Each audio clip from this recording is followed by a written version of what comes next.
ప్రభువునందు ప్రియమైన వారులారా, ప్రభువైన యేసుక్రీస్తు నామములో మీ అందరికీ శుభాభివందనములు.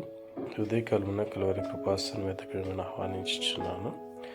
యెహోషువ గ్రంథం 18వ అధ్యాయము 1వ వచనములో, ఇశ్రాయేలీయులు ఆ దేశమును స్వాధీనపరుచుకున్న తరువాత వారందరూ షిలోహుకు కూడి వచ్చి అక్కడ ప్రత్యక్షపు గుడారము వేసిరి. దేవుడైన యెహోవా వారి జీవితంలో చేసిన మేలులను బట్టి అనేక సంవత్సరములుగా వారు నివాసం లేని వారిగా, ఆహారము లేని వారిగా, ఆహారము కొరకు అరణ్య ప్రదేశంలోను ఎడారి ప్రాంతంలోనూ దేవుడిచ్చిన మన్నాను నీళ్లను త్రాగుచు ప్రయాణంలో ఉన్న వారికి ఒక స్వాస్థ్యముగా దేవుడు కనాను దేశంలో గోత్రముల లెక్క చొప్పున ఇచ్చిన తర్వాత వారందరూ కూడా షిలోహునకు కూడి వచ్చి అక్కడ ప్రత్యక్షపు గుడారం వేశారన్న మాటను మనం చూస్తున్నాం. హల్లెలూయా, ఆమేన్.